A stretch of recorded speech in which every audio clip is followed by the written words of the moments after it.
We believe we can find hope in the final 12-minute stretch of the game against Virginia Tech on Sunday. But was it something to build on, or was it just a fortunate stretch of game? You are Locked On Tar Heels, your daily podcast on the UNC Tar Heels, part of the Locked On Podcast Network, your team every day. Hey there, it's Wednesday, December 7th, 2022. Welcome into the Locked On Tar Heels podcast, the only daily North Carolina show out there. I'm your host, Isaac Schade. Joining me as he does every week is our guy, Coach Pat Kilby, fresh off an 80-8 victory in his own game. Yeah, you heard that score correct. We want to thank you for making Locked On Tar Heels your first listen or watch to help make sure you get your team every day. Today's episode is brought to you by LinkedIn. LinkedIn Jobs helps you find the qualified candidates you want to talk to faster. So post your job for free at linkedin.com/lockedoncollege. Again, linkedin.com/lockedoncollege to post your job for free. Terms and conditions apply. So, Pac, we find ourselves at midweek of a week where Carolina is in finals week, so they, praise Jesus, have a week off from playing games to stop and get some rest and get away from each other. They lost Sunday at Virginia Tech, have a week off, and then play Saturday versus Georgia Tech, finally back in the Smith Center. And so we're going to look at several things today. We're going to get into some buy, sell, hold action about some statistical areas where the Tar Heels are troubling. We're going to go inside the coach's corner and ask Coach Kilby a couple questions about how he would handle some of the situations going on right now. But first, what we want to do is take a look at this final 12-minute stretch of the Virginia Tech game. Virginia Tech was up 18 with 12 minutes left against North Carolina. And then with just over 3 minutes to go, Caleb Love got a little bit of a circus shot of a layup to fall off the top of the backboard to bring Carolina within 3. He missed the free throw that would have made it 2, and Carolina never got as close again. And I don't want to relitigate all of that, but the conversation we want to have right now is this. What did we see in that final 12-minute stretch against Virginia Tech that potentially forebodes a better, oh my word, Pac, I can't talk, that potentially forebodes a better future for Carolina? And most importantly, is it repeatable going forward? What do you think? Well, you know, the main thing I saw in the last 12 minutes was energy and effort was better, period. Yeah. And yeah, I mean, just plain and simple. That's easy. Yeah. And I know that sounds basic, but, you know, they've been beat up. That was their 5th game in a row on the road. And 5th game in 10. Fifth game in 11 days. Yeah. And so, you know, to me, in parts of the Indiana game, and then a lot in this Virginia Tech game here until this, 12-minute mark that we're talking about, we just looked lethargic. You know, we were kind of going through the motions, and, you know, you finally saw some competitive spirit from them. So to me, that's repeatable. I mean, that's the way that should be a non-negotiable. But then some other things that we saw was, you know, we were attacking offensively, and I don't know that there was a time that we've attacked like that offensively all year. And you saw the benefit of it, right? We were getting better looks. We were getting to the free throw line. We were finishing around the rim. Yeah.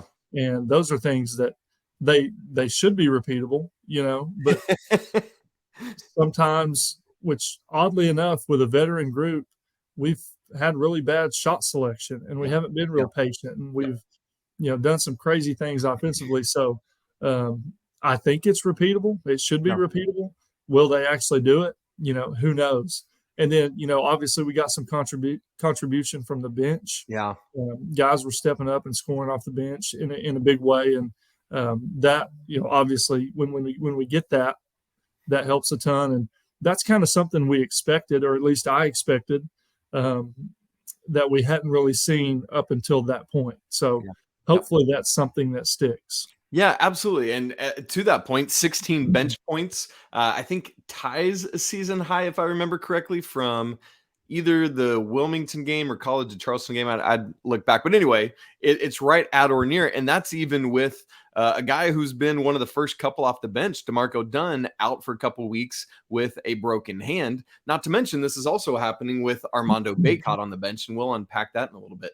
I love what you said, Pac, about shot selection, because especially because those shots aren't falling. That's the thing. It's like sometimes you can be okay with bad shots. It's like, oh no, oh, it went in. Okay, yay, way to go. But when the shots aren't falling, as they aren't right now, getting to the rim is the best thing you can do, whether that's finishing at the rim or forcing Virginia Tech or whomever your opponent is into getting you to the line with foul troubles. And that's what Carolina has been able to do pretty well consistently this year and is shooting around that 75% mark as a team. So if you're shooting woefully lower than you should be from the 3-point line, which we'll talk about in a little bit, getting to the free throw line is the best medicine for this team in a lot of ways. And so, yeah, I also love the intensity that I saw. I thought the intensity started, as it often does, on the defensive side of the ball. That makes it sound like football. On defense, I should say, because that's where you set the tone and your defense translates into offense. And I thought that's what Carolina started to do better. And quite frankly, I thought the guy leading the charge on that was freshman Seth Trimble. And multiple individual plays, multiple team plays to help that become a reality down the stretch there. And I thought what was so important about this, one of the things you can say about this 4-game losing streak is that unlike last season when Carolina was having their November, December, January troubles, they were getting blitzed in those games, multiple 20-point losses. Carolina has not done that this season, right? They've been able to keep those losses under 20 points, under 15. I think the worst loss might have been, was it this 8-point loss? Anyway, none of them are 20 or above when you look back at it. Well, I think it was probably the Indiana game was the worst. Yeah, a 12-point loss to Indiana is the worst loss of the season. And so to that point, you like in a game where Carolina could have gotten just run over, like easily it could have gone when it was 18. I wouldn't have thought twice about it if it had gotten up to 25, right? And so the fact that not only did they not get blitzed, but they made a game of it, massive. And I think a really important thing going forward. And so my question then, Pac, I know we're about to do a whole buy, sell, hold section, but are you the performance we saw in that final 12 minutes, are you buying it? Are you selling it? Or are you holding on it? I'm holding on it. I just haven't seen enough to Agreed. say buy or sell yet. Yeah. I think it's something to build on, but this team's also showed me that they can be a little inconsistent. So I just kind of want to hold on it and see maybe if we turn the corner or not, But I do want to go back real quick to something you mentioned. You kind of talked about where you felt like the defense was creating, offense for us. And one of the things about basketball is it's such a complementary game, right? Like on the flip side of that, like when you're scoring the basketball and when you're attacking and when you're getting to the free throw line, it makes it a lot easier to go to the other end and play defense, and they just complement each other so well. So yeah, you nailed it on the head. When we're attacking and when we're aggressive and we're getting good looks and we're getting to the free throw line, it's easier to guard. And when we're guarding well, we're attacking. And so, it's just a complementary game, but if we can find that fine line, where we can do that consistently, then man, we could really be a dangerous team and be the team that we thought we were going to see. Absolutely. And I think that is all in front of the Tar Heels right now still.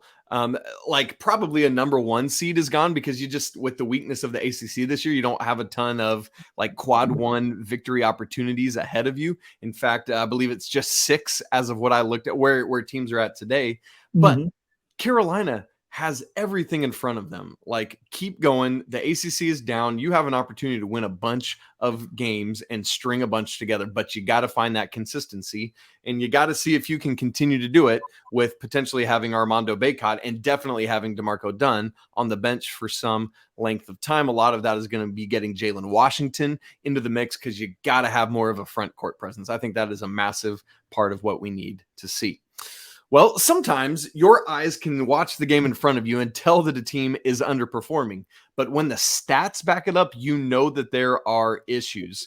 The Tar Heels are facing several troubling numbers right now. And so just as we talked about with this 12-minute stretch, are we buying, selling, or holding several of those statistical issues? Pac and I are going to answer that question momentarily. But first, this episode is brought to you by LinkedIn Jobs.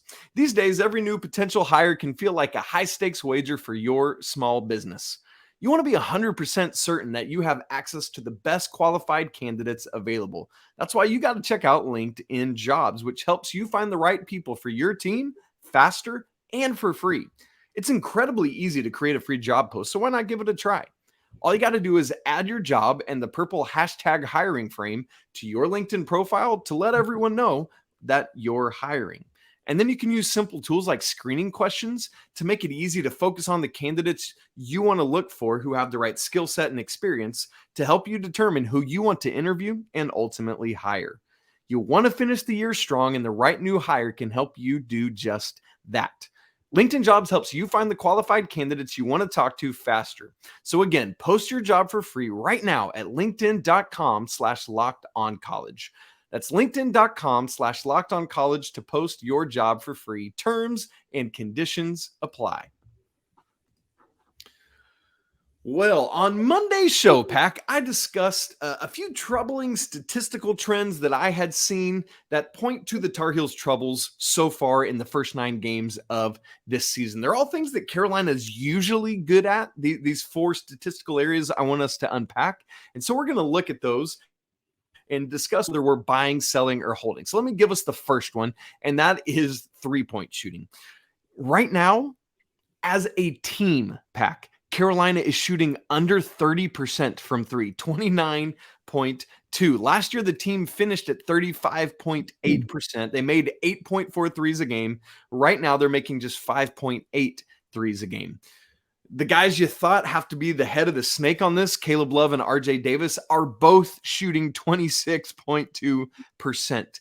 Literally only one person on the team is shooting 40% or above, and that's just because it's Seth Trimble, who's only taken and made 1 3-pointer right now. As a team, Carolina just has 1 game this season with double-digit made threes, and that was 11. Every other game this season has been in single digits. That's all the context to say, Pack, are we buying that Carolina can get better from deep? Are we selling that this is just what Carolina is this year? Or are we holding because even though it's 9 games in, it's still too early to tell? Well, I'm buying that they can get better because it can't get much worse. I want to know if they will. If they will, I'm buying. Where's it going to come from? Well, RJ is going to be better. I really believe he's a consistent 3-point threat. And then I think over time and as this team grows and develops, our shot selection is going to get better as a whole, which is going to bump those numbers up. But one thing we've got to do is get more post touches, period. I'm not just talking about guards attacking, getting paint touches. I'm talking about that stretch against Indiana when Pete Nance was getting the ball with his back to the basket and cooking and going to work. Yes. If we will let him do that more, that's going to do is force the defense to help and to double, and we can pass out of that and get the right looks. Then our guards are essentially playing horse at that point, just catch and shoot, knock it down. And I don't know why we're not doing it more or why we went away from it when we were playing Indiana. But if we will do that, we'll definitely improve.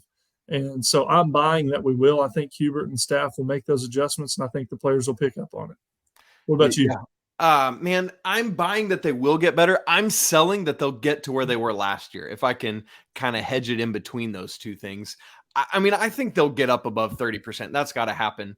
But I think just with what we're seeing with not having listen, people have come back at me on this, but it's such a big deal not having Brady Manek, and it's causing more issues than I think people thought it would do. Now, part of that too is that Caleb and RJ, like as you said, with shot selection, and they're just not hitting it. And we're going to talk more about that later as well. I think Jalen Washington will be a help as he gets worked into the mix, which we're hopeful will happen either Saturday against Georgia Tech or next Tuesday as they host the Citadel. But guys got to start hitting shots, and that's the long and short of it. But I do think they'll get better. I'm buying that, but I'm selling that it'll get to last year's 35.8%. I'm just not seeing it with what this team is and what they've done. Second, buy, sell, hold stat I want to look at is the rebounding. Carolina started out the season getting out rebounded in the first 2 games. And then I was like, you know what? They're trending in the right direction. Won the rebounding battle in 4 straight games, including having 2 games of plus 16 on the glass. But Pack, it's fallen off the cliff since then. They've now been out rebounded in 3 straight. So that would be Alabama, which is the number 1 rebounding team in the nation. And Carolina was right with them. That was a close one. In fact, they were leading the rebounding battle at the end of regulation. That was Indiana, where they got blitzed. And then this Virginia Tech game, they were out rebounded by 14. Now, massive caveat. Armando Bacot's not playing that basketball game, right? So we have to recognize that. But I don't know that he makes them plus 14 better to even out with Virginia Tech in that game. And so the question then, same question. Are we buying that Carolina can get better and more consistent at winning the rebounding battle? Are we selling that that's just who they are this year? Or is it too early to tell? Are we holding? I'm gonna buy this also. And here's the deal. Number one, Bacot at some point is going to get back. He's going to be healthy. That's going to make a difference. Yep. But we're missing so many dang shots that the opponent's getting the rebound all the time. And like I bought that we were going to start shooting the ball better.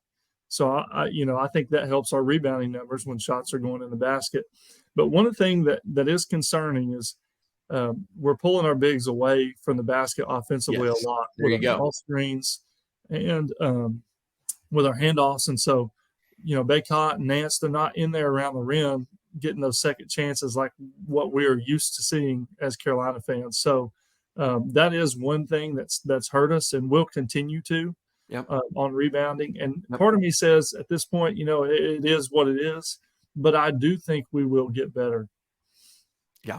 Yeah. I mean, ultimately, I think Carolina finishes the year on the plus in rebounding margin, but it's not like what I'm going to sell that it's going to be margins we've seen in the past. Like consistently year after year, even last year, Carolina is right at the top of Division I in total rebounds per game, defensive rebounding per game, rebounding margin. And I just don't see that happening this year because of what you just said with how the team is running the offense. Now, if they change some of that and aren't going through as much like high post handoff action or things like that, maybe some of that changes. But I just don't, with what it is, it's been too inconsistent and nothing is showing me or telling me that this team can find that level of consistency. Now, maybe Jalen Washington comes in and changes that dynamic in a big way. We'll have to wait and see on that. Number 3, and we're going to hustle through these last 2, Pack, points in the paint. How often could you say this about a North Carolina basketball team? North Carolina is allowing their opponents to average 34.4 points per game in the paint, while the Tar Heels are averaging 32.7 points per game in the paint. That's right. Carolina Tar Heels are averaging fewer points in the paint than their opponents on the season. Wow, that is crazy. And to wit, over the last 3 games, they've allowed at least 40 points in the paint. Alabama had 40, IU had 50, and Virginia Tech had 42. Buying that Carolina can get better, selling that it is what it is, or holding on it? I'm buying. I think, obviously we're going to attack more. We're going to get downhill more. And I think a big point moving forward is we're going to get Bacot and Nance touches around the basket. I mean, we just have to. Yep. And so I think that adjustment gets made. So I'm buying. 100%. I'm right with you. I think we saw kind of the blueprint for that on Sunday against Virginia Tech, because it's not only just getting the ball into Bacot and Nance in the paint, it's also attacking. Remember, those points count, folks, for points in the paint. It's not just about the bigs. It's about layups and things like that. And so that is the recipe. Get the ball to the rim. Those are just as efficient as shots as 3-pointers. And then when defenses start sagging and it's like, man, it's really crowded in there, that's when the kickouts start happening and you get that better shot selection from 3 that we've been talking about. And so I'm with you. I'm buying this. I think points in the paint, Carolina is going to start doing that. But in terms of allowing it, again, that goes back to shot selection too, because bad shots leads to runouts and things of that nature. And so Carolina, that's also on them to take care of the ball and to have better post defense and man-to-man defense. I mean, just basically keep the ball in front of you. I know it's easier said than done, but you hear my point. Final one we want to look at, assist percentage. Carolina is assisting on 39.3% of their made baskets this year. That's compared to last year's 54.1% and the last year of Roy Williams' career, 55.3%. The crazy thing, that was the average, 55.3%. Their high for a single game this year is less than that. This year's high of assist percentage in a single game is lower than 2 years ago's average. 54.8 is this year's high. That is blowing my mind when I realized that. In fact, in total, Carolina has more turnovers than assists, 104 to 95. And it's not like they've had a crazy overabundance of turnovers. There have been some really bad live ball ones, but they've never hit 20 and gotten really high. I think 14 might be the season high in turnovers. And so, Pack, final one, let's hit it and get out. Buying that Carolina will get better in assist percentage, selling because they are what they are we holding? I'm going to buy this too. So I'm just buying all around. But I feel like, I mean, it can't get worse, so it's got to go up. But I do think the ball movement will be better. I think with post touches becoming more of a priority, that's going to increase our assist percentage. So, yeah, I'm buying. What about you?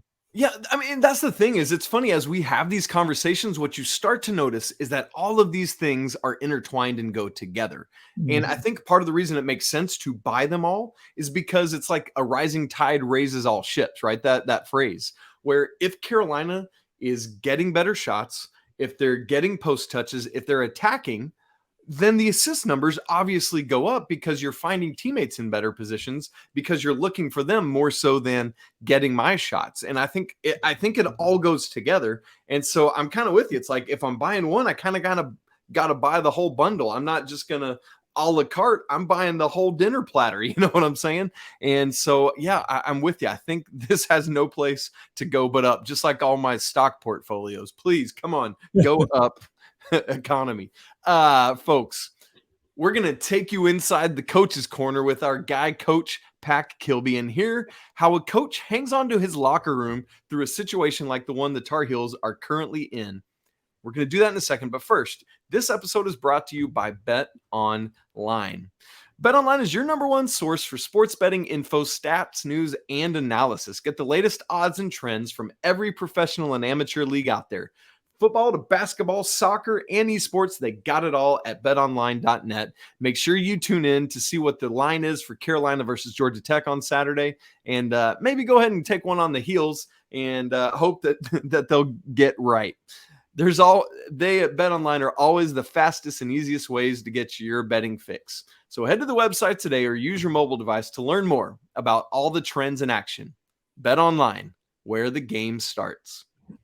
Okay, it's the Coach's Corner with Pack Kilby. I've got 3 questions for Coach Pack Kilby today. The first of which is this. How much, Pack, of the 4-game losing streak can be attributed to external issues? Now, caveat, the team has to play better, regardless of how tired they are or anything else that's going on. I recognize that. Let's say that first and set it aside.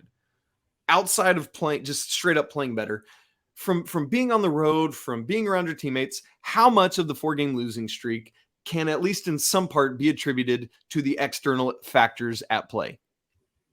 Well, I'd say a lot of it is, and a lot of times external factors affect team chemistry. And that's one thing I've noticed is the chemistry's not been what I anticipated it to be because this group's been together so long. I thought it would be high.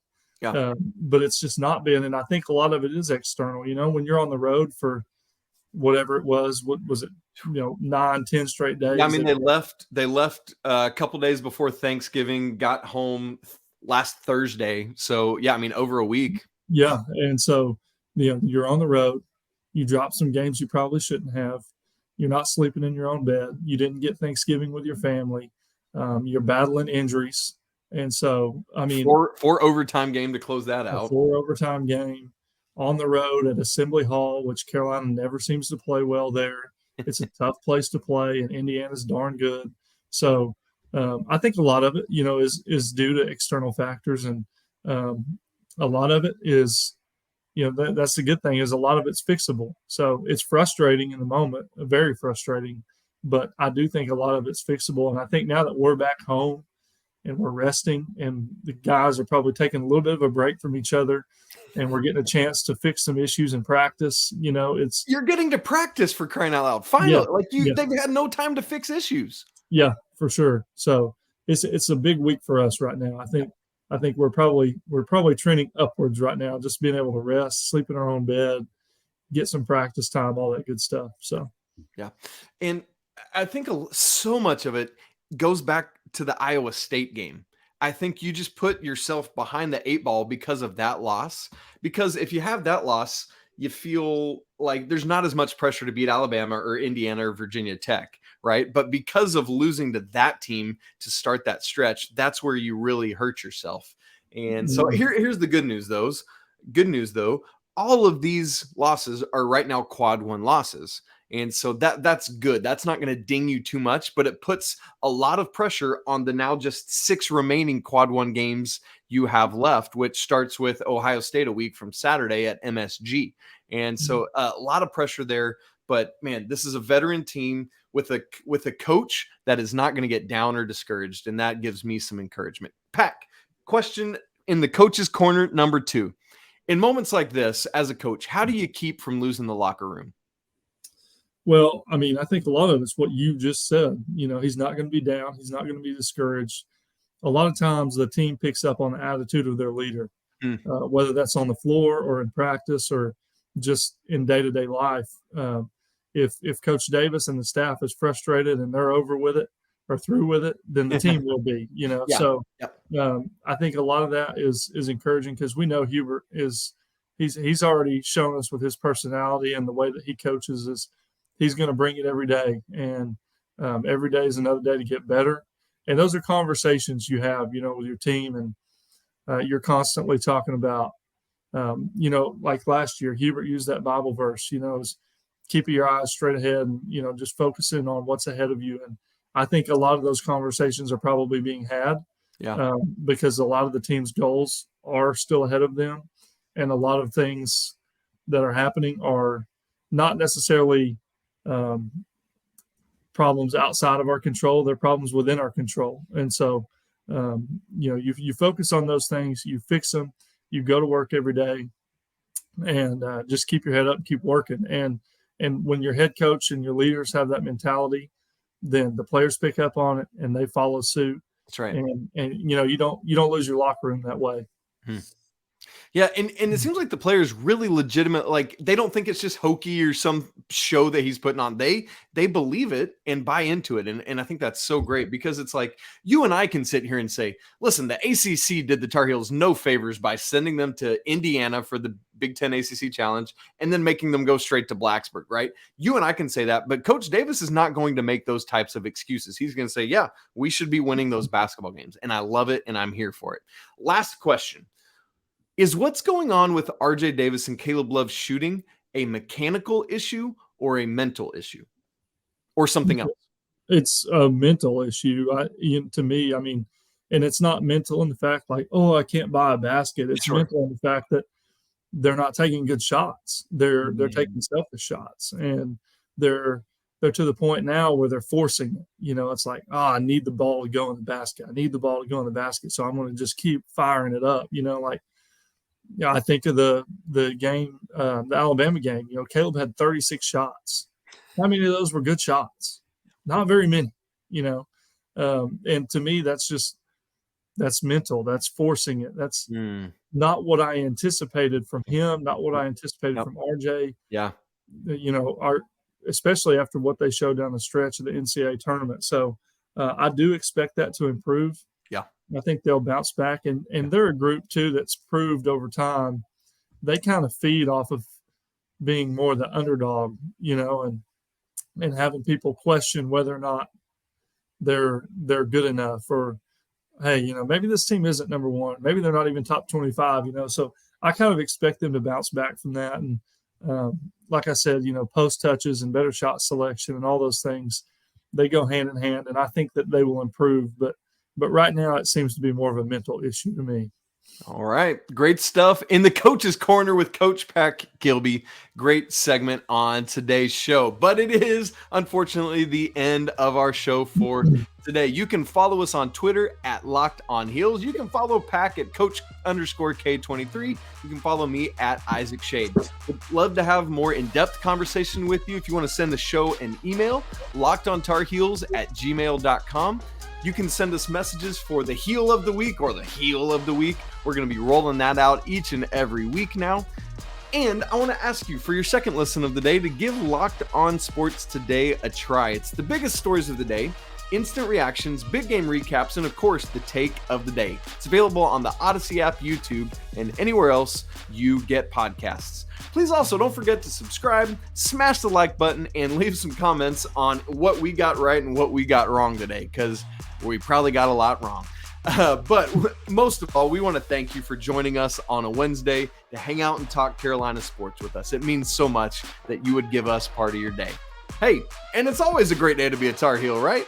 You know it. Until tomorrow, peace.